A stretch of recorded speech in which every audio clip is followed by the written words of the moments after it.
نبی کریم صلی اللہ علیہ وسلم نے فرمایا، گناہوں سے توبہ کرنے والا ایسے ہے جیسے اس نے کبھی گناہ کیا ہی نہ ہو۔ جب بھی غلطی کا احساس ہو تبھی معافی مانگ لیا کرو۔ زندگی ہر بار شب برات تک پہنچنے کا موقع نہیں دیتی۔ شب برات اس رات سال بھر کے اعمال اٹھائے جاتے ہیں۔ رسول اللہ صلی اللہ علیہ وسلم نے فرمایا کہ جب شعبان کی 15ویں رات آتی ہے تو ملک الموت کو ایک کتاب دی جاتی ہے اور کہا جاتا ہے کہ جس کے نام اس کتاب میں ہیں ان کی روحیں قبض کرو۔ شب برات آنے والی ہے۔ اس مبارک رات میں اللہ کی بارگاہ میں ہم سب کے اعمال نامے پیش ہونے والے ہیں۔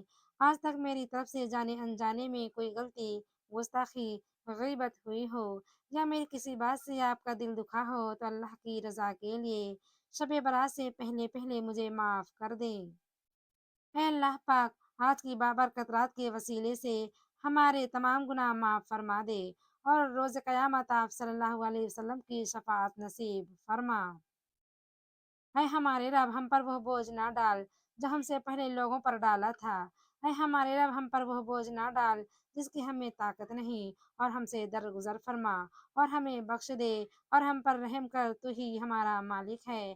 ہمیں کافروں کی قوم پر غلبہ عطا فرما۔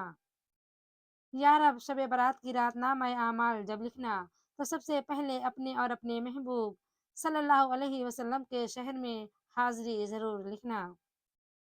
کعبے کا طواف لکھنا، نبی کا غلام لکھنا، روضے پر حاضری ہو، میرے اس طرح کے کچھ اعمال لکھنا۔ شعبان وہ مہینہ ہے جس میں ہمارے نامہ اعمال تبدیل ہوتے ہیں۔